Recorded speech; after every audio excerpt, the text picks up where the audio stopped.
إن الحمد لله نحمده ونستعينه ونستغفره ونعوذ بالله من شرور أنفسنا ومن سيئات أعمالنا من يهده الله فلا مضل له ومن يضلل فلا هادي له وأشهد أن لا إله إلا الله وحده لا شريك له وأشهد أن محمدا عبده ورسوله أما بعد فأعوذ بالله من الشيطان الرجيم بسم الله الرحمن الرحيم يا أيها الذين آمنوا اتقوا الله حق تقاته ولا تموتن إلا وأنتم مسلمون وقال أيضا قالوا سبحانك لا علم لنا إلا ما علمتنا إنك أنت العليم الحكيم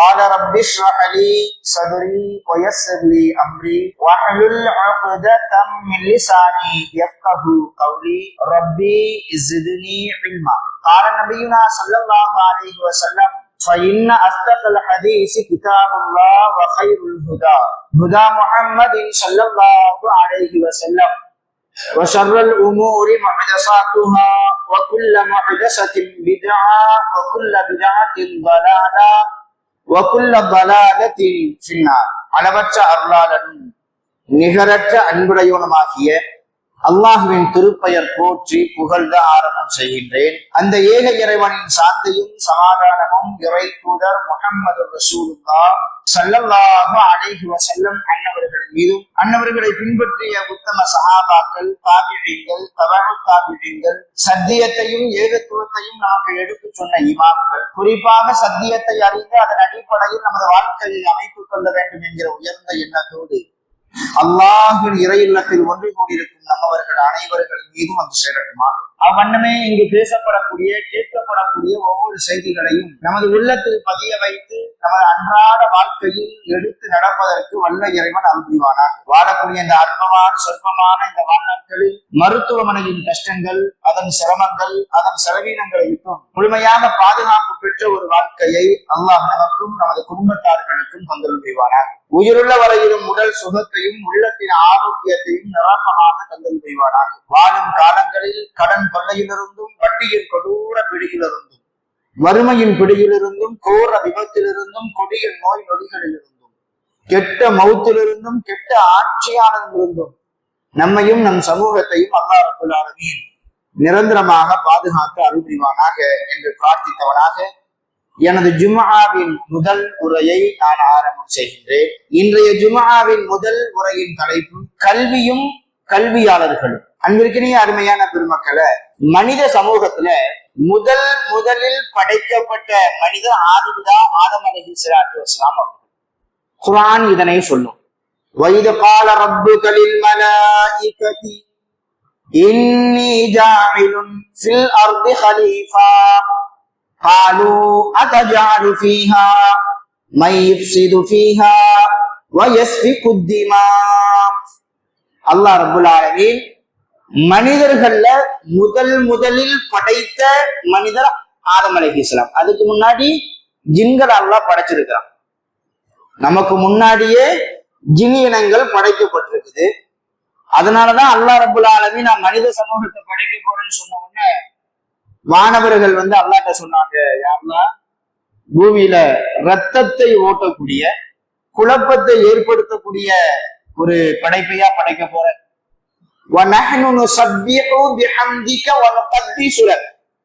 உன்னை தஸ்பீஹ் செய்வதற்கும், உன்னை துதிப்பதற்கும், உன்னை பரிசுத்தப்படுத்துவதற்கும் தான் மலக்குமார்களாகிய நாங்கள் இருக்கிறோமே. அப்ப எதுக்காக வேண்டி மனித சமூகத்தை நீ படைக்க போற அப்படின்னு யாரு கேட்டாங்க? வானவர்கள் அல்லாஹ்ட்ட கேட்டாங்க. எப்படி அவங்களால கேட்க முடிஞ்சது? வானவர்களை பொறுத்த வரைக்கும் அல்லாஹ் எதனை அவங்களுடைய கண்களுக்கு முன்னாடி காட்டினானோ அல்லது அவர்களுக்கு எதனை அறிவாக கொடுத்தானோ அதை தவிர அவங்க மேலதிகமா எதையும் சிந்திக்கவும் மாட்டாங்க, மேலதிகமா அல்லாஹ்ட்ட எதையும் கேட்கவும் மாட்டாங்க. அப்ப நமக்கு முன்னாடியே இந்த ஜின்கள் என்கிற இந்த படைப்பினத்தை அல்லாஹ் படைச்சு அவங்க பண்ணின அந்த சேட்டைகளை எல்லாம் பார்த்ததுனால மலக்குமார்கள் செய்தாங்க. அல்லாஹ் கேட்டாங்க, அல்லாஹ் மனிதர்களை, அதாவது பூமியில ரத்தத்தை ஓட்டக்கூடிய, சண்டை போடக்கூடிய, குழப்பத்தை ஏற்படுத்தக்கூடிய மனிதனையா படைக்க போறேன்னு சொல்லிட்டு கேட்பாங்க. அப்ப அல்லாஹ் ரப்பல் ஆலமீன் மாணவர்களுக்கு சொன்ன செய்தி என்ன? உங்களுக்கு தெரியாத விஷயம் நமக்கு தெரியும் அப்படின்னு சொல்லிட்டு அல்லாஹ் ரப்பல் ஆலமீன் தன்னுடைய கரத்தாலேயே ஆதம் அலைஹிஸ்ஸலாத்து வஸ்ஸலாம் அவர்களை படைத்தார். அப்படி படைச்சு தன்னிடமிருந்து அந்த ரூஹ் அப்படியே ஊதினான். ஆதம் நபிக்கு உயிர் வந்தது. ஆதம் நபியினுடைய விலா எலும்பிலிருந்து அவர்களின் துணைவியான ஹவ்வா அலைஹிஸ்ஸலாத்து வஸ்ஸலாம் அவர்களை அல்லாஹ் படைத்தார். இது குர்ஆன் சொல்லக்கூடிய ஆதாரபூர்வமான நபிமொழிகள் சொல்லக்கூடிய ஒரு செய்தி. முதல் மனிதர் ஆதம் நபியை அல்லாஹ் படைச்சு அந்த ஆதம் நபிக்கு அல்லாஹ் மிகப்பெரிய ஒரு கண்ணியத்தை கொடுக்கிறான். மிகப்பெரிய கண்ணியம். எப்படிப்பட்ட கண்ணியம்னா, படைப்பினங்கள்லயே ரொம்ப தூய்மையான படைப்பு வானவர்கள். அந்த வானவர்களையே அல்லாஹ் ஆதம் நபிக்கு மரியாதை நிமித்தமாக சஜிதா செய்ய வைத்தார். எப்படி நடந்தது? அது எதன் காரணமாக நடந்தது? எதற்காக வேண்டி அல்லாஹ் அந்த கண்ணியத்தை ஆதம் நபிக்கு கொடுத்தா அப்படின்னா, அந்த வரிசையை அல்லாஹ் சொல்லுவான்,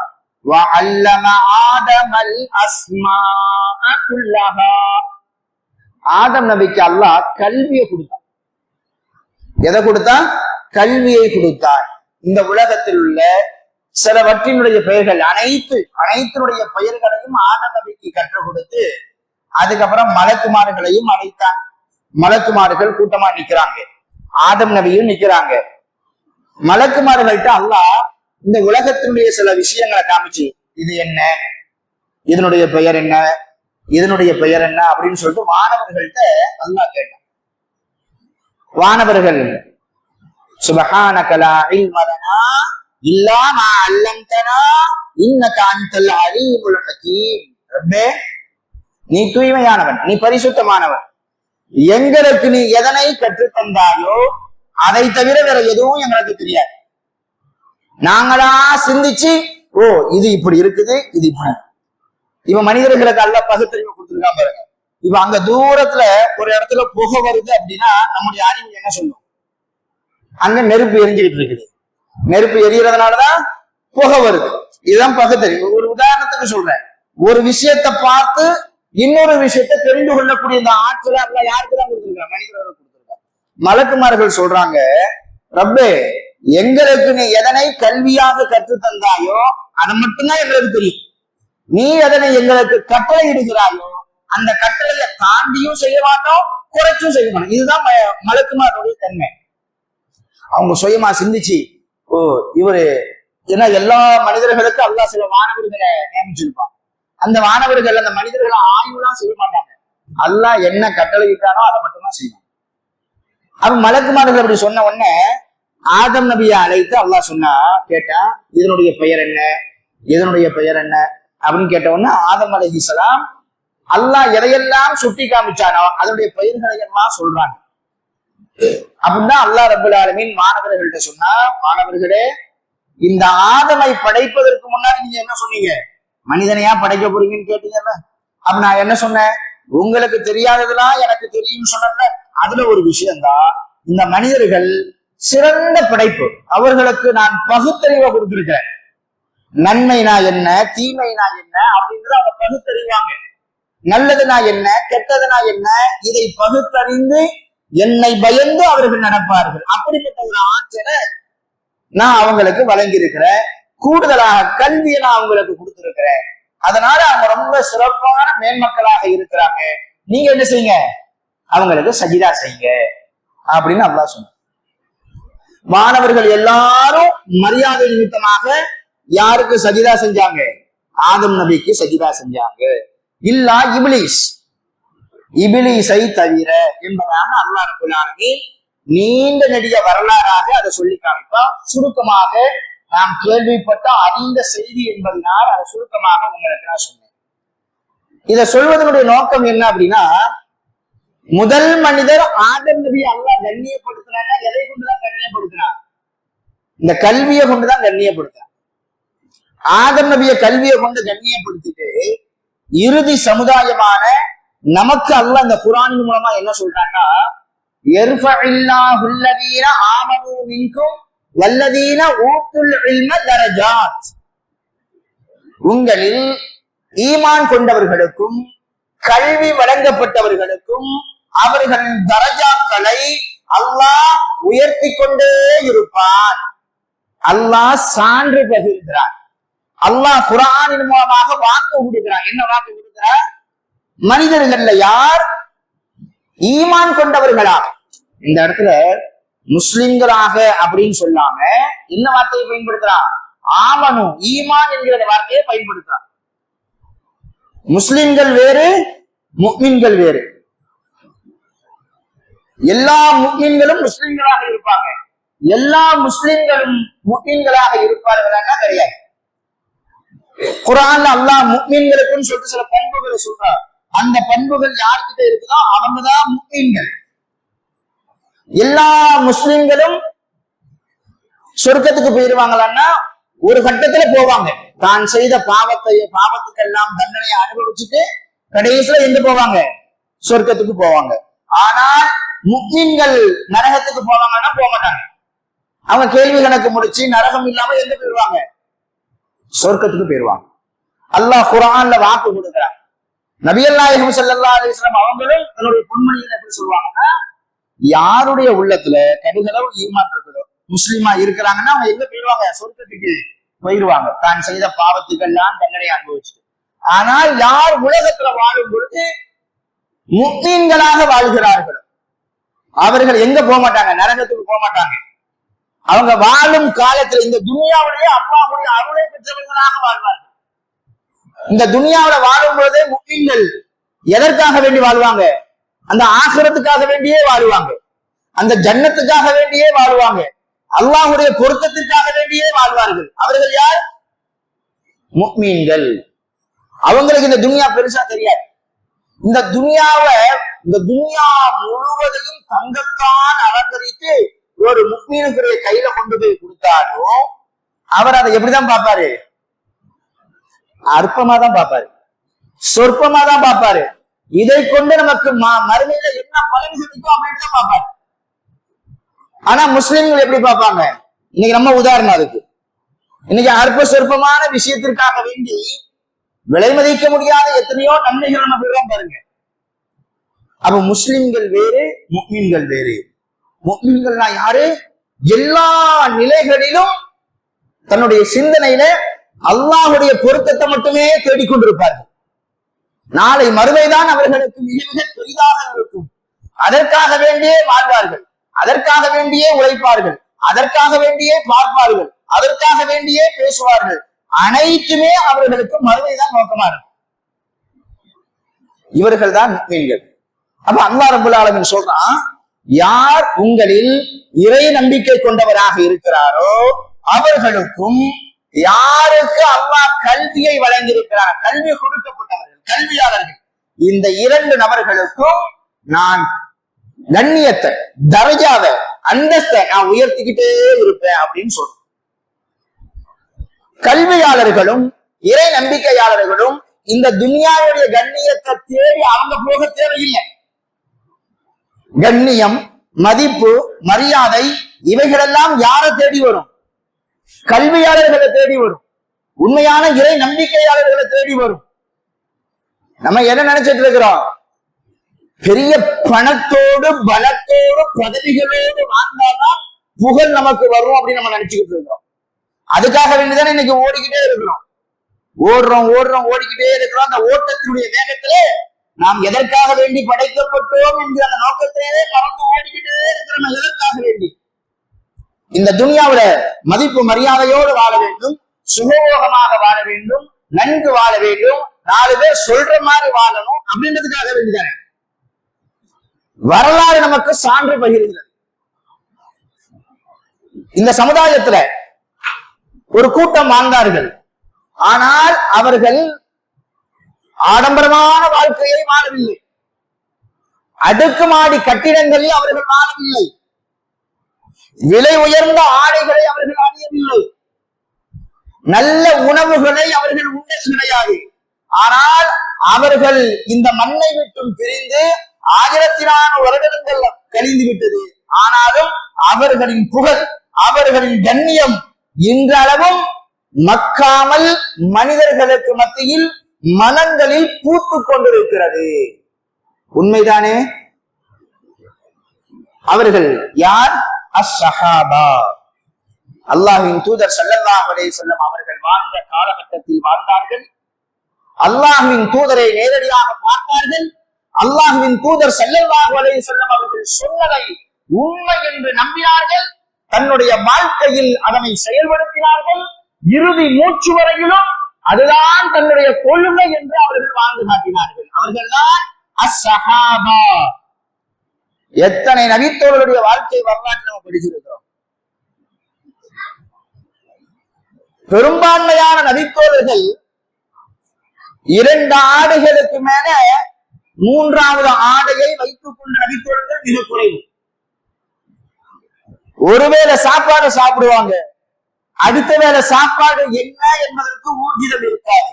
அப்படிப்பட்ட வாழ்க்கையை வாழ்ந்த நபித்தோழர்கள் ஏராளம். ஒருபடி மேலே சொல்வதாக இருந்தா, வரலாற்று குறிப்புகள்ல அஸ்ஹாபு சுஃபா என்று சில நபித்தோழர்கள் குறிப்பிடப்படுவார்கள். அவங்களுக்கு தனித்தனி பெயர்கள் உண்டு. ஆனா ஒட்டுமொத்தமா சிறு கூட்டத்திற்கு வரலாறுகள்ல ஹதீஸ்கள்ல இப்படி ஒரு பெயர் பொறிக்கப்பட்டிருக்குது. என்ன பெயர்? அஸ்ஹாபு சுஃபா. அப்படின்னா என்ன? திண்ணை தோழர்கள் அப்படின்னு அவங்களுக்கு பெயர். என்ன பெயர்? திண்ணை தோழர்கள். அப்படின்னா என்ன? அவங்களுக்கு வீடு வாசல் கிடையாது. பள்ளியினுடைய திண்ணை அதுதான் அவர்களுடைய இருப்பிடம். ஏதாச்சும் கிடைச்சா சாப்பிடுவாங்க, இல்லையா இருந்துருவாங்க. ஒரு செய்தியை உங்களுக்கு ஞாபகப்படுத்துவேன். அந்த அஸ்ஹாபு சுஃபாவுல ஒரு நபித்தோழர் தான் நபிமொழிகளில் அதிகமான நபிமொழிகளை அறிவித்த வரிசைகள்ல முதலிடத்தை பிடித்தவர் அபூ ஹுரைரா ரலியல்லாஹு அன்ஹு. அவங்களும் எதுல உள்ளவங்க தான்? இந்த அஸ்ஹாபு சுஃபால உள்ளவங்க தான். வெளியூர்ல இருந்து ஒரு கூட்டம் வருகிறார்கள். எதுக்காக வேண்டி? நபிமொழிகளை கேட்டறிவதற்காக வேண்டி. யாரை தேடி வருகிறார்கள்? அபூ ஹுரைரா ரலியல்லாஹு அன்ஹு தேடி வராங்க. ஏன்? அதிகமான நபிமொழிகளை உள்ளத்தில் சுமந்த நபித்தோழர் யார்? அபூ ஹுரைரா ரலியல்லாஹு அன்ஹு. இவங்களை தேடிதான் வெளியூர்ல இருந்து ஒரு கூட்டமே வருது. அபூ ஹுரைரா ரலியல்லாஹு அன்ஹு சந்திச்சு இந்த நபிமொழிகளை எல்லாம் நம்ம கேட்டு அறிஞ்சுக்கணும், உறுதிப்படுத்திக்கணும் அப்படின்றதுக்காக வேண்டி அப்படி ஒரு கூட்டம் வந்துகிட்டே இருக்கிறாங்க. அப்படி வரும் பொழுது வழியில ஒருத்தவர் மயக்கமுற்ற ஒரு நிலையில் அல்லது அவங்களுடைய தோற்றம் புத்தி சுவாதீனம் இல்லாதவர்கள் எப்படி படுத்திருப்பாங்க அந்த மாதிரி வரக்கூடியவர்கள் அவர்களை தாண்டி வருகிறார்கள். வரக்கூடியவர்களுடைய கால்களில் சில கால் அபூ ஹுரைராவுடைய கழுத்திலும் படுகிறது. அப்படி தாண்டி அப்படியே போறாங்க. உள்ளுக்கு போயிட்டு கேக்குறாங்க, இங்க அபூ ஹுரைரா இருப்பாங்க, அவங்க யாரு? அவங்களதான் நாங்க சந்திக்க வந்திருக்கோம் அப்படின்னு. அப்ப அந்த மஸ்ஜிது நபவிக்கு உள்ள போயிருந்தவங்க அல்லது அந்த கல்வி கொடுத்த தேடி வந்தாங்க, உள்ள இருப்பாங்கல்ல, அவங்கள சொன்னாங்க, நீங்க வரும்பொழுது யாரினுடைய பிடரியை யாரினுடைய கழுத்தை தாண்டி வந்தீர்களோ அவர்தான் அபூ ஹுரைரா அப்படின்னு சொல்லப்பட்டுச்சு. வந்தவங்க எல்லாம் ரொம்ப ஆச்சரியப்பட்டு போயிட்டாங்க. இவ்வளவு பெரிய நபித்தோழர், இவ்வளவு நபிமொழிகளை மனதில் சுமந்த அவரா அப்படி படுத்திருக்கிறாரு, அவருக்கு என்ன நேரிட்டது? சொல்லப்பட்டுச்சு பசிதான் அப்படின்னு. அவர் அப்படி படுத்திருப்பதற்குண்டான காரணம் என்ன? பசிதான் அப்படின்னு சொல்லப்பட்டுச்சு. வயிற்றுல பசி இருந்தாலும் அந்த கல்வியை கற்கும் விஷயத்துல எந்த ஒரு தோல்வும் கிடையாது. இன்னைக்கெல்லாம் நம்ம பிள்ளைங்களுக்கு உணவுகள் அல்ஹம்துலில்லாஹ் வார்த்தைகள் ரசூலுல்லாஹ் சொல்லுவாங்க, லா உக்ஸி ஸனாஅன் அலைக அன்த கமா அஸ்ரைத அலா நஃப்ஸி. ரப்பே ரட்சகனே, உன்னை புகழ்வதற்கு எனக்கு வார்த்தைகள் கிடையாது. உன்னை நீ எவ்வாறு புகழ்ந்து கொண்டாயோ அந்த அளவுக்கு நான் உன்னை புகழ்கிறேன்னு சொல்ற ரசூலுல்லாஹ் நிறைய தடவை சொல்லுவாங்க. காரணம் என்னன்னா, அல்லாஹ் நமக்கு தந்திருக்கக்கூடிய நியாமத்துகளுக்கு, உபகாரங்களுக்கு, அவன் நமக்கு செய்த அந்த நன்றிகளுக்கு நம்ம வார்த்தைகளால் நம்ம நன்றி செலுத்தணும் அப்படின்னா நம்மளால முடியுமா? முடியாது, முடியவே முடியாது. அல்லாஹ் குர்ஆன்ல சொல்வானா, வ இன் தஅது நிஅமத்தல்லாஹி லா துஹ்ஸூஹா. அல்லாஹ் உங்களுக்கு தந்திருக்கக்கூடிய நியாமத்துக்களை ஒவ்வொன்றாக நீங்கள் என்ன ஆரம்பித்தீர்கள் என்றால் உங்களுடைய சிற்றறிவால் அதனை எண்ணி பார்த்திடவே முடியாது. சுப்ஹானல்லாஹ், உண்மை. அல்லாஹ் நமக்கு தந்திருக்கக்கூடிய பாக்கியங்கள் இருக்குது, அதை நம்முடைய சிற்றறிவால் நினைக்கவே முடியாது, நமது வார்த்தைகளால் வர்ணிக்கவே முடியாது. அந்த அளவிற்கு உண்டான ஞாபகங்களை அல்லாஹ் நமக்கு தந்திருக்கிறான். ஆனா நம்ம தான் என்ன செய்யறோம்னா ரொம்ப நன்றி கெட்டவர்களா இருக்கு, ரொம்ப நன்றி மறந்தவர்களாக இருக்கிறோம். அள்ளி அள்ளி தந்த அந்த ரப்புல் ஆலமீனையே சில சமயங்கள்ல குறை சொல்லக்கூடியவர்களாக நமக்கு இருக்கிறோம். அல்லாஹ் நமக்கு எனக்கு எனக்கு எனக்கு என்ன தந்துட்டான்?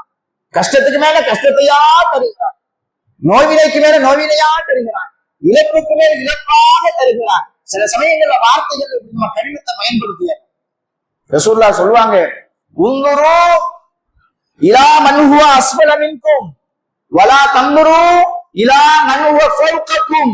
என்ன சொன்னாங்க? எப்பவுமே இந்த துன்யாவுடைய விஷயத்துல உங்களுக்கு கீழ் உள்ளவங்களை பாருங்க. என்ன சொன்னாங்க? துன்யாவினுடைய விஷயத்துல உங்களுக்கு கீழ் உள்ளவங்களை பாருங்க, உங்களுக்கு மேல் உள்ளவங்களை பார்க்காதீங்க. ஏன்? நமக்கு மேல் உள்ளவங்களை பார்க்க ஆரம்பிச்சுல அல்லாஹ் நமக்கு தந்த ஞாபகங்கள் ரொம்ப குறைச்சு மதிப்பிட்டுருவோம். நம்ம நிலையில இருந்து கீழே எவ்வளவோ பேர் இருக்கிறாங்க, எவ்வளவோ பேர் இருக்கிறாங்க. சில பேர் இப்படியே புலம்புறாங்க. புலம்புறது ஒரு ஒரு ஈமான் கொண்டவருடைய பண்பு கிடையாது. இது நம்ம மனசுல பதிய வச்சுக்கணும். நிறைய பேருக்கு இந்த பண்பு, இந்த பழக்கம் இருக்கு. இது பழக்கம் அப்படின்றதை விட மிக மோசமான தன்மை இது. எது? புலம்புறது. புலம்பு ஏதாச்சும் ஆக போகுதா? ஏதாச்சும் ஒரு பொருள் காணா போயிடுச்சு, அல்லது ஏதாச்சும் ஒரு இழப்பு வந்துருச்சு, ஏதாச்சும் ஒரு கஷ்டம் வந்துருச்சு, புலம்பிக்கிட்டே இருக்கிறது. தன்னால புலம்புவாங்க சில பேர். சில பேர் ஆட்கள்கிட்ட போய் புலம்பு, யாரெல்லாம் கண்ணா பண்றாங்க அவங்கள்ட்ட எல்லாமே புலம்புவாங்க. இப்படி ஆயிடுச்சு, அப்படி ஆயிடுச்சு. நம்ம என்ன கேட்கிறோம்? இந்த மனிதர்கள் எவ்வளவு பெரிய மனுஷனா இருக்கட்டும், நம்ம போய் புலம்புடன் வைங்கள, அதுக்கு ஏதாச்சும் தீர்வு கிடைக்குமா? ரப்புட்ட போய் புலம்பலாம். அந்த பிரச்சனைக்கு உண்டான தீர்வு யாருக்குதான் இருக்கும்? ரப்பு கிட்டதான் இருக்கும். எல்லா மனிதர்களுக்கும் ஏதாச்சும் ஒரு கஷ்டம் இருக்குங்க, ஏதாச்சும் இழப்பு இருக்கும், வாய்கள் சிரித்து கொண்டு இருக்கும், அவ்வளவுதான். உள்ளங்கள், சிந்தனைகள் ஒவ்வொரு நிமிடமும் என்ன செய்யும்? எதையாச்சும் ஒண்ணு நினைச்சுக்கிட்டே இருக்கும். ஒவ்வொருத்தனுக்கும் ஒவ்வொரு பிரச்சனை. சில பேர் மட்டும் இப்படியே நினைச்சிட்டு இருக்கிறாங்க. ஒரு குறிப்பிட்ட விஷயம் நம்ம கிட்ட ஒரு மனிதர்கிட்ட இருந்தா அவருக்கு கஷ்டமே இருக்காதுன்னு நினைச்சிட்டு இருக்கிறாங்க. அதுல ஒண்ணு என்னன்னா, பணம் யார்கிட்ட நிறைய இருக்கிறோம் அவங்களுக்கு கஷ்டமே இல்லை, அவங்களுக்கு எந்த ஒரு மன நெருக்கடியும் இருக்காது, ரொம்ப சந்தோஷமா ஹாப்பியா இருப்பாங்க. அப்படி அது உண்மையா? பிளாட்பாரத்துல இருக்கிறவங்க கூட நிம்மதியா சாப்பிட்டு தூங்கிடுறாங்க. எவ்வளவோ பேரு ஆதங்கம் என்ன தெரியுமா? கோடிக்கணக்கா பணம் இருக்குதுங்க, ஒரு கல்யாண வீட்டுல போயிட்டு அந்த பிரியாணியில இருக்கிற பீஸ் எடுத்து வாயில வைக்க முடியும். இதை விட ஒரு பெரிய வேதனை என்ன இருக்க முடியும்? நல்ல வயிறு நிரம்ப நமக்கு முன்னாடி உள்ளவங்க எல்லாம் சாப்பிடுறாங்க. சாப்பிட்டு முடிச்சுட்டு ஏதாச்சும் ஒரு ஜீரா மாதிரி ஒரு குலோப்ஜாம் வச்சாங்கன்னா தினக்கூலி 4-5 குலோப்ஜாம் எடுத்து வாயில தூக்கி போட்டுறாரு. கோடிக்கணக்கா இருக்கிறவரு அதை முறைச்சு பாக்குறாரு. என்ன செய்யறது? இதை விட ஒரு பெரிய ஒரு ஆடம்பரம் ஏதாச்சும் இருக்க முடியுமா? எவ்வளவு வேண்டுமானாலும் வாங்கக்கூடிய அளவுக்கு காசு பணம் இருக்குது, அதை ஒரு சின்ன பீஸா வாயிலத்துக்கு போட முடியல. இதுதான் வெளிப்படையா பார்க்கும் போது அவர் ரொம்ப நல்லா இருக்கிறாரு, அவருக்கு என்ன போறேன், அவருக்கு என்ன பிரச்சனை, அவர் தான் 1க்கு 4 வீடு வச்சுக்கிட்டு வாடகை பணத்தை வாங்கிட்டு ரொம்ப சூப்பரா ஹாப்பியா. உள்ளக்க போய் பார்த்தாதான் எது எது உள்ளக்க அந்த மனசுக்குள்ள போய் பார்த்தாதான் அவருக்கு உண்டான அந்த வழி தெரியும். நமக்கு அதுக்குள்ள போறக்கூடிய ஆற்றல் நமக்கு இல்லையே, ரப்புக்கு தான் தெரியும். அதனால அவருக்கு அப்படி இருக்குது, இவருக்கு என்ன மட்டும் ரொம்ப இப்படியே வச்சுட்டு இருக்கிறானே, இப்படி நீ இருக்கிறதுனால நீ நிம்மதியா இருக்கிற. இதை விட தாண்டி ஒரு ஸ்டெப் முன்னாடியே பின்னாடியே போனா என்ன ஆகுங்கிறது ரப்புக்கு தான் தெரியும். அதனால என் ரப்பு என்னை இப்படியே வச்சிருக்கிறாங்க, இப்படியே வச்சிருக்காங்க. நம்மளை விட ரொம்ப மோசமான நிலையிலாம் இருக்கிறாங்க, நம்மளை விட ரொம்ப கஷ்டப்பட்டுட்டு தான் எவ்வளவு பேர் இருக்கிறாங்க. அதையெல்லாம் நம்ம நினைச்சு பார்க்கும்போது ரப்புக்கு நம்ம நன்றி செலுத்திக்கிட்டே. அதே மாதிரிதான் நபித்தோழர்கள் இன்று வரையிலும் காலத்தால் அவர்களின் புகழ் மக்காமல் அழிக்கப்படாமல் உயர்த்தப்பட்டுக்கிட்டே இருக்குது. இன்னைக்கு வரைக்கும் ஏதாச்சும் ஒரு நபித்தோழருடைய பெயரை கேட்ட நம்ம என்னங்க சொல்றோம்? உடனே ஒரு துவா செய்யறோம்ல, ரலியல்லாஹு அன்ஹும் வ ரது அன்ஹு. இப்படிப்பட்ட இந்த துவாவை பெறுவதற்கு காரணம் என்ன? அவர்கள் வாழ்ந்த வாழ்க்கையில போதுமென்ற மனதோடு வாழ்ந்தார். எது கிடைச்சாலும் அவங்க என்னது அல்ஹம்துலில்லாஹ், எதை செய்தாலும் லில்லாஹ். இதுதான் எது கிடைச்சாலும் சரி அவங்களுடைய நாம சொல்லக்கூடிய வார்த்தை என்ன? அல்ஹம்துலில்லாஹ். எந்த காரியத்தை செய்தாலும் அவங்க சொல்றது என்ன? லில்லாஹ், அல்லாஹ், அல்லாஹ்வுக்காக வேண்டி நான் இதை செய்யறேன். இந்த ரெண்டு தன்மையும் மட்டும் நம்முடைய உள்ளத்திலும் நமது இல்லத்திலும் வந்துருச்சுன்னு வைங்களேன், வாழ்க்கை ரொம்ப ரொம்ப சுபிட்சமா இருக்கும், வாழ்க்கை ரொம்ப ரொம்ப சந்தோஷமா இருக்கும். இன்னைக்கு எதை கண்டாலும் பேராசை, எதை கண்டாலும் போதும் என்ற மனதோடு அதை நாம் பார்ப்பது கிடையாது. அதே போல எதை செய்தாலும் அவருக்காக வேண்டி செய்யற, இவருக்காக வேண்டி செய்யற, ஊருக்காக வேண்டி செய்யற. அவங்க எதுவும் சொல்லிடுவாங்களோ, அவங்க எதுவும் நினைச்சிருவாங்களோ, அவங்க எதுவும் பண்ணிடுவாங்களோ, எதை செய்தாலும் லில்லாஹி, நான் அல்லாஹ்வுக்காக வேண்டி செய்யறேன் அப்படின்ற அதை மட்டும் நம்ம மனசுல வச்சுக்கிட்டா போதும். நம்ம செய்யக்கூடிய பணிகள் சிறப்பானதாக இருக்கும், நாம் செய்யக்கூடிய காரியம் நாளை மறுமைக்கு நமக்கு உதவிகரமானதாக இருக்கும். சஹாபாக்கள் இதைத்தான் செஞ்சாங்க. ரொம்ப பசி பட்னியோடு வாழ்ந்தவங்க. ஆனா இன்று வரையிலும் அவருடைய கண்ணியம் உயர்த்தப்பட்டுக்கிட்டே இருக்குதுன்னா அதுக்கு என்ன காரணம்? போதுமென்ற மனதோடு வாழ்ந்தார்கள். கல்வியை தேடிக்கிட்டே இருந்தாங்க. கல்விதான். இன்னைக்கு கல்வியை கற்கிறதுக்கு நம்ம என்னென்ன காரணம்லாம் சொல்றோம். ஒரு 40 வயசுக்கு மேல உள்ளவங்களை போயிட்டு ஹதீஸ கத்துக்கங்க, குரான கத்துக்கங்க அப்படின்னா வீடு போங்குது, காடு வாங்குது. இனிமேல் போய் நான் எங்க போய் கல்வியை கத்துக்கிட்டு நான் என்ன செய்ய போறேன்? அப்படி ஒரு எண்ணம். நமக்கு குழந்தைகள் ஆயிடுச்சு, பேர பிள்ளைகள் ஆயிடுச்சு. இனிமேல் நம்ம கல்வியை கத்துக்கிட்டு நம்ம என்ன செய்ய போறோம்? ஏதோ தொழுதுட்டு நமக்கு ஏதோ தெரியுது அதை ஓதிக்கிட்டு மிச்ச காலத்தை கழிச்சுட்டு போயிடுவோம். நான் என்ன கேட்கிறேன், இதே மாதிரி சாதாரண நினைச்சிருந்தாங்கன்னா இன்னைக்கு குர்ஆன் நமக்கு வந்திருக்கலாம். ஸல்லல்லாஹு அலைஹி வஸல்லம் அவங்களுக்கு அல்லாஹ் கல்வியை கொடுத்தது, அவங்க கல்வியை கத்துக்கிட்டதே எத்தனாவது வயசுல இருந்தா? 40வது வயசுல இருந்தா. கல்வியை கற்பதற்கு வயது தேவையா? வயது ஒரு தடையா இருக்குமா? கல்வியை கத்துக்கிறதுக்கு நமக்கு எப்பமெல்லாம் வாய்ப்பு கிடைக்குதோ அப்பமெல்லாம் அந்த கல்வியை நம்ம கத்துக்கிட்டு, இனிமேல் நம்ம கல்வியை கத்துக்கிட்டு என்ன ஆக போகுது அப்படின்னு மட்டும் நினைக்காதீங்க. நீங்க கல்வி கற்பதினால் உங்களுக்கு கண்ணியம். கற்ற கல்விய மற்றவங்களுக்கு நீங்க கற்றுக் கொடுக்கும் காலமெல்லாம் சதக்கத்துல் ஜாரியா நம்ம உங்களுக்கு வந்துகிட்டே இருக்கு.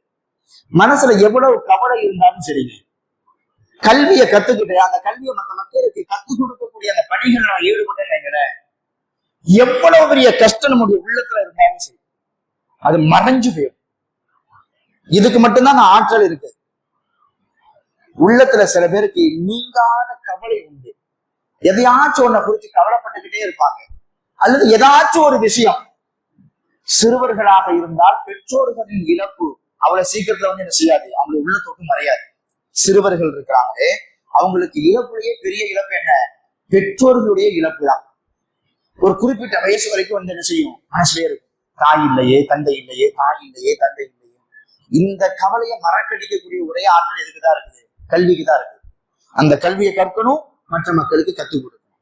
ஒரு குறிப்பிட்ட வயசு வந்ததுக்கு பின்னாடி பெற்றோர்களாக இருக்கக்கூடியவங்க தன்னுடைய பிள்ளைகளுடைய இழப்பு இருக்குது, அது பெரிய இழப்பு. அதை மறக்கணும் அப்படின்னா இந்த கல்வியை கொண்டுதான். கல்வியை கற்கணும், மற்ற மக்களுக்கு கற்றுக் கொடுக்கணும். ஒரு குறிப்பிட்ட வயசுக்கு பின்னாடி ஒரு ஆணுக்கு ஒரு துணைவி, ஒரு மனைவியினுடைய இழப்பு பெரிய இழப்பா இருக்கும். ஒரு மனைவிக்கு ஒரு கணவனுடைய இழப்பு ஒரு பெரிய இழப்பா இருக்கும். ஆனா இன்னைக்கெல்லாம் சில இடங்கள்ல எப்படா இவன் போவான் அப்படின்னு நினைக்கிற மாதிரி வந்து நினைச்சுக்கிட்டு இருக்காங்க. அந்த இதெல்லாம் நம்ம விட்டுறோம். நல்லபடியா வாழ்வாங்க பாருங்க, அவங்களுக்கு தன்னுடைய மனைவி போயிட்டாங்கன்னா அது ஒரு பெரிய இழப்பா இருக்கும். நல்லபடியா வாழ்றவங்களுக்கு தன்னுடைய கணவர் போயிட்டாருன்னா அது ஒரு பெரிய ஒரு இழப்பா இருக்கும். அந்த இழப்பு எது வரைக்கும் நீடிக்கும்? மூத்து வரைக்கும் நீடிக்கும். சாதாரணமானது இல்ல. இந்த சிறு வயசுல பெற்றோர்களை இழக்கிறாங்க, அது கல்யாணமாயோ தனக்குன்னு குழந்தை வந்துருச்சுன்னா மறைஞ்சு போயிடும். ஆனா இந்த கணவன் ஒரு குறிப்பிட்ட ஒரு 50 வயசு 40 வயசு பிள்ளைங்கள்லாம் ஒரு நல்ல ஸ்டேஜுக்கு வந்ததுக்கு பின்னாடி நமக்கு நம்முடைய மனைவி தான், மனைவிக்கு நம்ம தான் அப்படின்னு வாழ்ந்துட்டு இருக்கும் போது திடீர்னு அந்த 2 ஜோடியில யாராச்சும் ஒருத்தவங்க போயிட்டாங்கன்னா அது ஒரு பெரிய ஒரு இழப்பு. இது போன்ற இழப்புகளை கூட நம்ம சரி கட்டணும் அப்படின்னா அதுக்கு எது தேவை? கல்வி தேவை. வரலாறுகள்ல படிக்கும் பொழுது பெருமக்கள் கல்வியாளர்கள் எவ்வளவு பெரிய இழப்புகள் வந்தாலும் அந்த இழப்புகளை எல்லாம் ஒரு ஓரத்தை ஒதுக்கி வச்சுட்டு அந்த கல்வியை கத்துக்கிட்டாங்க. கத்துக்கிட்ட கல்வியை மற்ற மக்களுக்கு கற்றுக் கொடுத்தாங்க. அந்த இழப்பு அவங்களுக்கு சில ஒரு பெரிய பாதிப்பா தெரியல. அவங்க அந்த கற்றுக் கொடுத்தாங்க பாருங்க, கல்வியை கத்துக்கிட்டாங்க பாருங்க, அந்த கல்வியை தான் இன்னைக்கு வரைக்கும் நம்ம படிச்சுக்கிட்டு இருக்கோம். சதகத்துல் ஜாரியா நன்மை அவங்களுக்கு போய்கிட்டே இருக்கும். அவங்க இந்த மண்ணை விட்டும் பிரியலாம், ஆனால் அவர்கள் ஏற்படுத்திய, அவர்கள் எழுதிய அந்த புத்தகங்கள், அவர்கள் பேசிய அந்த வார்த்தைகள் இன்றளவும் மக்களுக்கு ஒரு கல்வியாக, சதகத்துல் ஜாரியாவாக போய்கிட்டே இருக்கு. ஆகையினால நமது வாழ்க்கையில கல்வியை கத்துக்கிறதுக்கும் கத்து கொடுக்கறதுக்கும் ஒரு நேரத்தை நம்ம ஒதுக்கணும். கல்யாணம் ஆயிடுச்சு, பிசினஸ் பண்றோம், இனிமேல் இதெல்லாம் நடக்குமா, செய்யணுமா அப்படின்னு மட்டும் நினைக்காதீங்க. கல்வி என்பது சாதாரணமானது அல்ல. கல்வியாளர்களுக்கு அல்லாஹ் கொடுக்கக்கூடிய கண்ணியமும் சாதாரணமானதல்ல. நமது வாழ்க்கையில இனிமேல் கொஞ்ச நேரமாவது கல்வியை கத்துக்கிறதுக்கும் கல்வியை கொடுக்கறதுக்கும் நம்ம ஒதுக்கி பார்ப்போம். கண்டிப்பாக நமது வாழ்க்கையில நிறைய மாற்றங்கள் ஏற்படும். காரணம் என்ன? அல்லாஹ் வாக்குறுதி கொடுக்கிறா, அல்லாஹுடைய ரசூல் நமக்கு வாக்குறுதி கொடுக்கிறாங்க. ஆகையினால நல்ல கல்விகளை கற்போம், கற்ற கல்வியை மற்ற மக்களுக்கு கற்றுக் கொடுப்போம், இம்மையிலும் மறுமையிலும் சிறந்தோர்களாக விளங்குவோம். அல்லாஹ் ரப்பல் ஆலமீன் அப்படிப்பட்ட நசீபை நம் எல்லோருக்கும் தந்தல் புரிவானாக என்று பிரார்த்தித்தவனாக எனது ஜும்ஆவின் முதல் உரையை நான் நிறைவு செய்கிறேன். அல்ஹம்துலில்லாஹ் வஸ்ஸலாத்து வஸ்ஸலாமு அலா ரசூலில்லாஹி அம்மா பஅத். ஃபஅஊது பில்லாஹி மினஷ் ஷைத்தானிர் ரஜீம். பிஸ்மில்லாஹிர் ரஹ்மானிர் ரஹீம். யா அய்யுஹல்லதீன ஆமனு தகுல்லாஹ் கூலு கௌலன் சதீதா யுஸ்லிஹ் லக்கும் அஅமாலக்கும் வ யக்ஃபிர் லக்கும் துனூபக்கும் வ மன் யுதிஇல்லாஹ வ ரசூலஹு ஃபகத் ஃபாஸ ஃபௌஸன் அதீமா. அன்பிற்கினே அருமையான பெருமக்களே, இந்த ஜும்மாவினுடைய இரண்டாவது உரையில ஒரு முக்கியமான ஒரு தகவல், நாம் எப்பவுமே கேட்டுக்கிட்டே இருக்கக்கூடிய ஒரு தகவலை தான் பதிவு பண்ண போறோம். அது என்ன செய்தினா, ஜும்மாவிற்கு விரைவாக வருதல். நான் கடந்த ஒரு 10 வாரங்களாக இரண்டாவது குத்துவால இதை பத்தி தான் நம்ம சொல்லிக்கிட்டே இருக்கிறோம். காரணம் என்ன அப்படின்னா, யாருடைய உள்ளத்திலேயாவது குறிப்பாக கொஞ்சம் தாமதமா வராங்கல்ல, அவங்களுடைய உள்ளத்துல ஒரு மாற்றத்தை ஏற்படுத்தாதான் அப்படின்ற ஒரு ஆசை தான். ஆனா மாற்றத்தை ஏற்படுத்துது. காரணம் என்ன? இங்க வரக்கூடியவங்க யாரு? எல்லாமே இறை நம்பிக்கையாளர்கள். அல்லாஹ் குர்ஆன்ல சொல்றான், ஃபதக்கிர் ஃபஇன்ன ذிக்ரா தன்ஃபஉல் முஃமினீன். நபியே, நீங்க உபதேசம் செய்யுங்க, உபதேசத்தை செஞ்சுக்கிட்டே இருங்க, கண்டிப்பாக இந்த உபதேசம் இறை நம்பிக்கையாளர்களுக்கு பலன் தரும். அப்ப இங்க ஜும்மா தொழுகை வரோம் அப்படின்னா எதுக்காக வேண்டி வரோம்? ஜும்மா தொழுகை முடிச்ச கையோட எல்லாத்துக்கும் பிரியாணி பார்சல் கொடுப்பாங்க, அதனால பள்ளிவாசலுக்கு வரணும். எதுக்காக? நன்மைக்காக வேண்டி வரும். உள்ளத்துல ஒரு மனம் மாற்றம் வேணும், அதுக்காக வேண்டி வரும். நமது பாவங்கள் மன்னிக்கப்படணும், அதுக்காக வேண்டி வரும். அதனால ஏதோ ஒரு காரணத்தினால நம்ம தாமதமாகும். ஜும்மாவுடைய குத்துவா ஆரம்பிக்கும் போது பாத்தீங்கன்னா உள்பள்ளியில கூட கொஞ்சம் பேர் தான் இருந்தாங்க. அப்படி பேச ஆரம்பிச்சு கடைசியிலதான் எனக்கு ஓரளவாச்சும் நினைச்ச மக்கள் வராங்க. ரசூல் ஸல்லல்லாஹு அலைஹி வஸல்லம் சொல்லுவாங்க, ஜும்மா தொழுகைக்கு வந்துட்டு திரும்ப செல்லக்கூடியவர்கள்ல யார் முழுமையான நன்மைகளை பெற்றுக்கொண்டு போவாங்க தெரியுமா? இமாம் மெம்பர்ல ஏறி குத்துபாவை ஆரம்பிக்கிறதுக்கு முன்னாடி யார் பள்ளிவாசலுக்கு, மஸ்ஜிதுக்கு, ஜும்மா தொழுகைக்கு வராங்களோ அவங்கதான் முழுமையான நன்மைகளை அள்ளி செல்வார்கள். அப்ப மற்றவங்க எல்லாம் ரசூலுல்லாஹ் சொன்னாங்க, வெள்ளிக்கிழமை வந்துருச்சு அப்படின்னாவே உலகத்தில் உள்ள எல்லா மஸ்ஜிதுகளுக்கும் அல்லாஹ் சில மாணவர்களை அனுப்பிச்சு வச்சிருவான். அவங்களுடைய வேலை என்ன? யாரெல்லாம் ஜும்மா தொழுகைக்கு வராங்களோ அவங்க பெயரையும் அவங்களுடைய தந்தையுடைய பெயரையும் சேர்த்து எழுதி வச்சுக்கிடுவாங்க. இவர் வந்திருக்கிறாரு, இவர் வந்திருக்கிறாரு, இவர் வந்திருக்கிறாரு. அசரு தொழுகைக்கு போய் அல்லாஹ் போய் சந்திக்கும் பொழுது ரப்புட்ட போய் கொடுப்பாங்க, ரப்பே ஜும்மா தொழுகைக்கு மஸ்ஜிது ரஹ்மான்ல இன்னெல்லாம் வந்திருக்கிறாங்க பாருங்க. ஆனா அதுல சில பேருடைய பெயர் இருக்க, நம்ம எல்லாரும் வந்திருப்போம். ஆனா அந்த மாணவர் என்ன செய்வாருன்னா குறிப்பிட்ட பெயர் மட்டும் தான் எழுதி கொண்டு போய் கொடுப்பாரு. யாருடைய பெயரை எழுதி கொடுப்பாரு? இமாம் மெம்பர்ல ஏறதுக்கு முன்னாடி யாரெல்லாம் வந்தாங்களோ அவருடைய பெயர் மட்டும் தான் எழுதியிருப்பாரு. அதுக்கப்புறம் பேரை எழுதுவாரா மாட்டாரா? எழுத மாட்டாரு. காரணம் என்ன? இமாம் மெம்பர்ல ஏறி இன்னல் ஹம்தலில்லாஹ் அப்படின்னு சொல்லி அல்லாஹ்வை புகழ ஆரம்பிச்ச உடனே அவர் அந்த புத்தகத்தை முடிட்டு அல்லாஹ்வை பத்தி பேச போறாரு, நம்மளும் போய் கேட்போம் அப்படின்னு யார் வந்துருவா? மாணவர்கள் வந்துருவா. மாணவர்களுக்கு சொர்க்கம் நரகம்லாம் கிடையாது, அல்லாஹ்வை பத்தி பேசுற உடனே வந்துடுறாங்க. ஆனா நம்ம தெரியும், இங்க 12:55க்கு குத்துபா ஆரம்பிக்குது அப்படின்றது நமக்கு தெரியும். ஆனா அப்படி இருந்தும் கூட கொஞ்சம் நம்ம தாமதமா வரோம் அப்படின்னா அது ஏதோ ஒரு காரணம் இருக்கு. அந்த காரணங்களை எல்லாம் அல்லாஹ்வுக்காக வேண்டி உதறி தள்ளிய எப்படி நம்ம ஜும்மா தொழுகைக்கு வரப்போறோம். கொஞ்சம் முன்கூட்டியே நம்ம வந்துட்டோம் அப்படின்னா இந்த ஜும்மாவுடைய நன்மை நமக்கு முழுமையா கிடைச்சிடும். இந்த ஜும்மாவுடைய பலன்ல மிக முக்கியமான ஒரு பலன் என்ன தெரியுமா? இந்த வாரத்திற்கும் சென்ற வாரத்திற்கும் உண்டான பாவங்கள் மன்னிக்கப்படும், சிறு சிறு பாவங்கள். அந்த மாதிரி நம்ம குத்துவாக்கிங்க நம்ம வந்துட்டோம்னு வைங்களேன், இங்க பேசப்படக்கூடிய இந்த ஆள் தான் மனிதர். இங்க இருந்து பேசுறாங்களே அவங்க மனிதர்கள். பேசப்படக்கூடிய வார்த்தை இருக்குது, அது மனிதனுடைய வார்த்தை கிடையாது. யாருடைய வார்த்தை? ரப்பினுடைய வார்த்தை. நம்ம சில பாவங்களை தொடர்ச்சியா செஞ்சுக்கிட்டே இருப்போம். சில பாவங்கள்ல இருந்து நம்மளால மீறவே முடியாம இருக்கும். அல்லாஹ்வுடைய வார்த்தைகள்ல எந்த வார்த்தை நமக்கு எப்ப மனமாற்றத்தை ஏற்படுத்துனே தெரியாது.